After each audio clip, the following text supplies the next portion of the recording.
Assalamualaikum warahmatullahi wabarakatuh. Di sini saya akan menjelaskan materi tentang manajemen krisis dalam konteks kehumasan. Sebelumnya, perkenalkan nama saya Putri Kurniawati dengan NIM 210803103103062.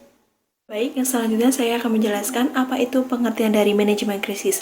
Manajemen krisis adalah proses yang membahas organisasi dengan sebuah peristiwa besar yang mengancam dan merugikan organisasi, pemangku kepentingan, atau masyarakat umum. Manajemen krisis dapat juga diartikan sebagai manajemen pengelolaan, penanggulangan, atau pengendalian krisis, hingga pemulihan citra organisasi atau sebuah perusahaan. Selanjutnya adalah tipe-tipe manajemen krisis. Tipe manajemen krisis menurut Morrison pada tahun 2008, berdasarkan waktunya, krisis dibagi menjadi 3 kategori. Yang pertama, ada krisis yang bersifat segera atau immediate krisis. Tipe krisis ini yang paling ditakuti karena terjadi secara tiba-tiba, tidak terduga, dan tidak diharapkan. Krisis jenis ini membutuhkan konsensus terlebih dahulu pada level manajemen puncak untuk mempersiapkan rencana umum atau general plan mengenai bagaimana bereaksi jika terjadi krisis yang bersifat segera agar tidak menimbulkan kebingungan, konflik, dan penundaan dalam menangani krisis yang muncul ini. Lalu yang kedua, krisis baru muncul atau emerging krisis. Tantangan bagi public relation jika terjadi krisis jenis ini adalah meyakinkan manajemen puncak untuk mengambil tindakan perbaikan karena praktisi public relation masih memungkinkan untuk melakukan penelitian dan perencanaan terlebih dahulu. Lalu yang ketiga ada krisis bertahan atau sustained krisis. Tipe krisis ini adalah krisis yang tetap muncul selama bertahun-tahun walaupun telah dilakukan upaya terbaik oleh pihak manajemen perusahaan atau organisasi untuk mengatasinya. Selanjutnya adalah tipe manajemen krisis menurut Nova pada tahun 2011.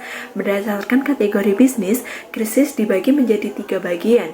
Yang pertama ada krisis keuangan, di mana krisis ini terjadi karena perusahaan mempunyai masalah likuiditas jangka pendek yang kemungkinan pailit di masa datang. Lalu yang kedua ada krisis public relation atau biasa disebut krisis komunikasi. Hal ini terjadi karena pemberitaan negatif yang kemudian berimbas pada suatu bisnis perusahaan. Pemberitaan yang berada di media atau isu yang beredar bisa saja benar atau mungkin saja tidak, tetapi berpotensi memengaruhi citra seseorang atau suatu perusahaan.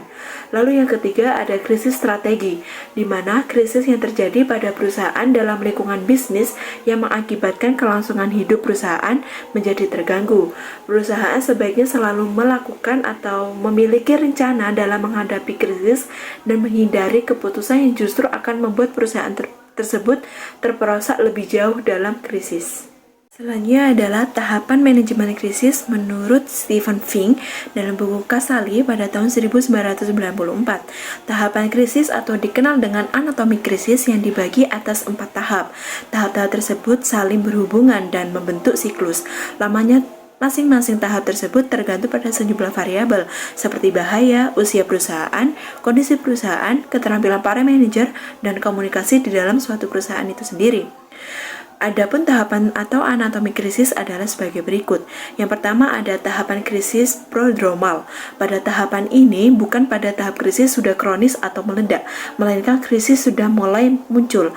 Tahap prodromal biasanya ditandai dengan munculnya salah satu dari 3 gejala sebagai berikut. Yang pertama ada jelas sekali, di mana gejala ini muncul terlihat jelas sekali oleh suatu perusahaan atau organisasi. Lalu yang kedua ada samar-samar, gejala yang muncul tampak samar-samar karena sulit menginterpretasikan dan menduga luasnya suatu kejadian. Yang ketiga ada sama sekali tidak kelihatan. Perusahaan tidak dapat membaca gejala ini karena kelihatannya segalanya tampak baik-baik saja. Untuk itu, perusahaan perlu melakukan general check-up secara rutin, misalnya 3 atau 6 bulan sekali dengan memanggil konsultan. Metode yang biasanya dipakai adalah manajemen audit yang menyangkut segala aspek di dalam perusahaan. Adapun beberapa contoh gejala krisis antara lain adanya perbedaan pendapat antara manajemen, adanya tuntutan kenaikan upah, dan lain sebagainya. Selanjutnya adalah yang kedua, tahap krisis akurat. Tahap ini muncul karena kelengahan manajemen untuk menanggapi tahap prodromal. Tahapan ini terjadi ketika krisis telah muncul ke permukaan atau ke publik sehingga para konsumen telah mengetahui krisis yang terjadi pada produk tersebut. Salah satu kesulitan besar dalam menghadapi krisis ini adalah intensitas dan kecepatan serangan yang datang dari berbagai pihak menyertai tahap ini. Lalu yang ketiga ada tahap krisis kronis. Organisasi telah merasakan dampak pada krisis yang terjadi dan bahkan tidak dapat memprediksi kapan krisis ini akan berakhir. Di tahap inilah baru sebagian besar organisasi melakukan introspeksi besar-besaran hingga melakukan reformasi melalui berbagai kebijakan strategis. Lalu yang keempat, tahap krisis resolusi atau penyembuhan.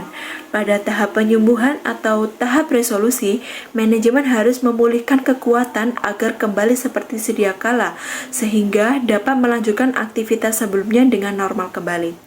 Namun, tetap perlu berhati-hati karena krisis tidak akan berhenti begitu saja pada tahap ini. Krisis umumnya itu berbentuk seperti siklus yang akan membawa kembali keadaan semula di tahap prodromal.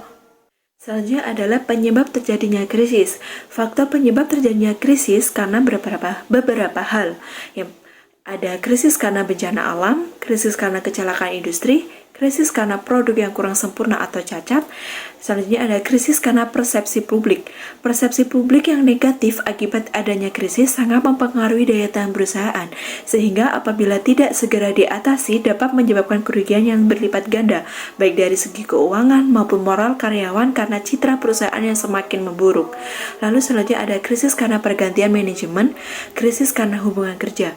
Krisis ini dapat mengarah pada kondisi yang tidak terkendali yang serius dalam operasional perusahaan.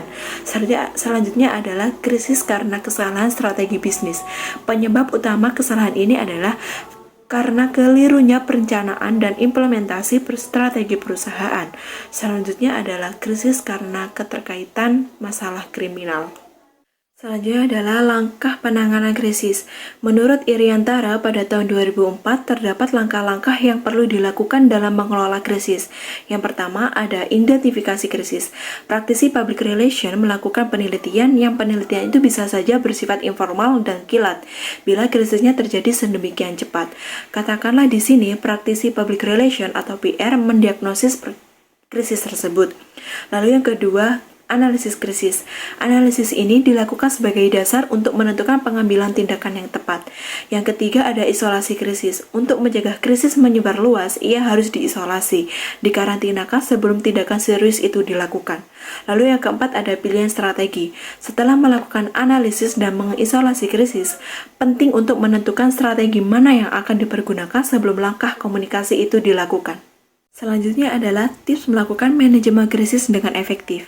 Berikut beberapa tips dalam melakukan manajemen krisis supaya dapat berjalan dengan baik atau secara efektif, yaitu yang pertama, dengan membentuk tim manajemen krisis. Tim khusus dalam menangani krisis akan sangat membantu perusahaan.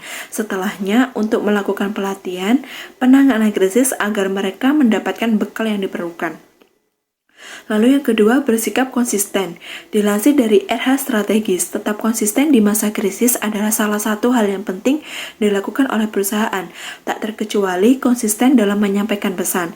Atur satu platform media sosial yang sering kali didengar oleh audiens. Kemudian sampaikan pesan terkait apa yang terjadi di dalam bisnis di suatu perusahaan itu sekarang. Lalu yang ketiga, tetap tenang dan profesional. Tenangkan pikiran terlebih dahulu, jangan terburu-buru dalam menangani krisis. Menjadi profesional yang sangat penting supaya perusahaan dapat keluar dari krisis dengan cepat dan tepat. Selanjutnya adalah peran public relation dalam manajemen krisis. Dalam menghadapi isu dan krisis, ini diperlukan beberapa upaya terkait yang bisa dilakukan oleh public relation beserta organisasi terkait untuk memutus isu dan krisis tersebut supaya bisa lebih cepat diselesaikan. Berikut ada dua upaya yang bisa dilakukan oleh PR atau public relation. Yang pertama, upaya preventif. Upaya ini dilakukan dengan cara menumbuhkan kepercayaan masyarakat pada suatu organisasi dan melakukan pembentukan kepercayaan yang dapat ditempuh dengan cara membina hubungan baik dengan media massa. Yang kedua, upaya kuratif. Upaya ini langsung diatasi oleh organisasi dengan mengidentifikasi krisis, mengisolasi krisis, dan menangani krisis. Untuk menanggapi krisis sendiri, diperlukan sebuah informasi yang lengkap, teknik pengambilan keputusan yang baik, sikap mental yang mendukung, pengetahuan dan pengalaman yang memadai, serta pelatihan dalam manajemen krisis. Selanjutnya adalah kesimpulan. Krisis tidak bisa menjadi pilihan yang dapat ditolak oleh organisasi atau perusahaan. Krisis hidup dan terus berkembang seiring dengan lajunya organisasi dan lajunya komunikasi organisasi tersebut. Ketika krisis muncul, maka peluangnya adalah memanage krisis tersebut menjadi lebih terkendali. Public relations semestinya hadir sebagai bagian dalam organisasi yang menjembatani antara organisasi dengan publiknya. Sekian penjelasan materi dari saya. Mohon maaf apabila ada salah kata. Saya Putri Kurniawati pamit undur diri. Wassalamualaikum warahmatullahi wabarakatuh. Audio Jungle.